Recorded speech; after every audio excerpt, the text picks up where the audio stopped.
हम आपको झारखंड की पूरी राजनीति समझाने जा रहे हैं। 14 लोकसभा सीट पर कौन किसके मुकाबले खड़ा हो सकता है, कौन किसे टक्कर दे सकता है, ये हम बताने जा रहे हैं। सबसे पहले बात करते हैं रांची की।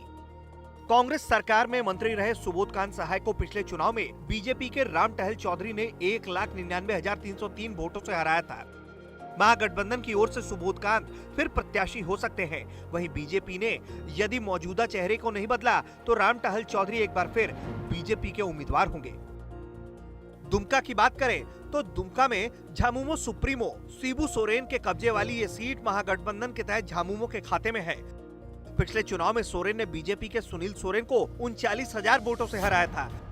बाबूलाल मरांडी 1,58,000 वोट लेकर तीसरे नंबर पर थे। इस बार महागठबंधन होने पर वो शिबू सोरेन के साथ खड़े रहेंगे। कोडरमा जेबीएम नेता और पूर्व सीएम बाबूलाल मरांडी इस बार कोडरमा से विपक्ष का चेहरा हो सकते हैं। माले ने प्रत्याशी दिया तो विपक्षी वोटों का बंटवारा हो सकता है। बीजेपी की ओर से डॉक्टर रविंद्र राय के अलावा प्रणव वर्मा और नीरा यादव के नाम की भी चर्चा है। धनबाद कांग्रेस ने अगर झामुमो के लिए जमशेदपुर सीट छोड़ी तो धनबाद से डॉक्टर अजय कुमार चुनाव लड़ सकते हैं।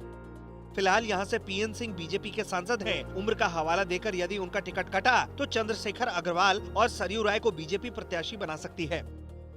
खूंटी बीजेपी के कड़िया मुंडा यहां से सांसद हैं। यहां से पूर्व सीएम अर्जुन मुंडा और मंत्री नीलकंठ सिंह मुंडा दावेदार माने जा रहे हैं। विपक्ष से ये सीट कांग्रेस के खाते में गई तो प्रदीप कुमार बालमच्चू उम्मीदवार हो सकते हैं, जबकि जेएमएम के खाते में गई तो पॉलिसु सुरीन की दावेदारी होगी। जमशेदपुर महागठबंधन में ये सीट कांग्रेस को देने पर सहमति बनी थी, लेकिन जेएमएम जमशेदपुर सीट को लेकर अड़ गई है। यहाँ से कांग्रेस के डॉक्टर अजय कुमार तैयारी कर रहे थे, लेकिन अब झामुमो कुणाल सारंगी, सुमन महतो या सविता महतो को प्रत्याशी बना सकती है। हजारीबाग अगर बीजेपी ने जयंत सिन्हा को फिर से आजमाया तो इनका सीधा मुकाबला कांग्रेस से होगा। पार्टी की ओर से मनीष जायसवाल या यदुनाथ पांडे के नाम की चर्चा है। चतरा महागठबंधन की ओर से यहाँ राजद की मजबूत दावेदारी है। संभावित प्रत्याशी के रूप में सुभाष यादव है। इस सीट पर अभी बीजेपी के सुनील सिंह का कब्जा है। पिछले चुनाव में उन्होंने 1,78,026 वोटों से कांग्रेस के धीरज प्रसाद साहू को हराया था। गोड्डा सीट को लेकर महागठबंधन में सबसे अधिक लफड़ा है। कांग्रेस और जेवीएम दोनों ही सीट पर अड़े हैं। अब कांग्रेस का रुख नरम हो गया है। यहाँ से जेवीएम के प्रदीप यादव को महागठबंधन की ओर से टिकट देने पर लगभग सहमति बन गई है। अभी इस सीट पर बीजेपी के निशिकांत दुबे का कब्जा है। गिरिडीह आजसू के मंत्री चंद्र प्रकाश चौधरी, लंबोदर महतो, राजकिशोर महतो के नाम की चर्चा है। महागठबंधन से जेएमएम के खाते में सीट जाएगी। यहाँ से जगन्नाथ महतो को जेएमएम अपने पार्टी के उम्मीदवार के तौर पर उतार सकती है। मथुरा महतो और जयप्रकाश भाई पटेल के नाम की भी चर्चा है। लोहरदगा यहाँ महागठबंधन की ओर से कांग्रेस की दावेदारी है। पूर्व सांसद रमेश्वर उरांव, पूर्व पुलिस अफसर अरुण उरांव, सुखदेव भगत प्रत्याशी की दौड़ में है।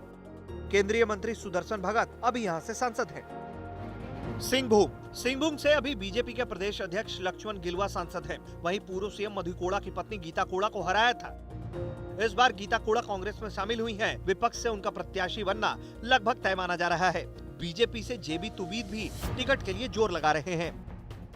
पलामू एससी के लिए आरक्षित एकमात्र पलामू लोकसभा सीट को लेकर राजा दड़ा है, लेकिन पूर्व डीजीपी राजीव कुमार के कांग्रेस में शामिल होने पर संभावना जताई जा रही है कि गठबंधन की ओर से उन्हें ही प्रत्याशी बनाया जाएगा। अभी यहाँ से बीजेपी के बीडी राम सांसद हैं।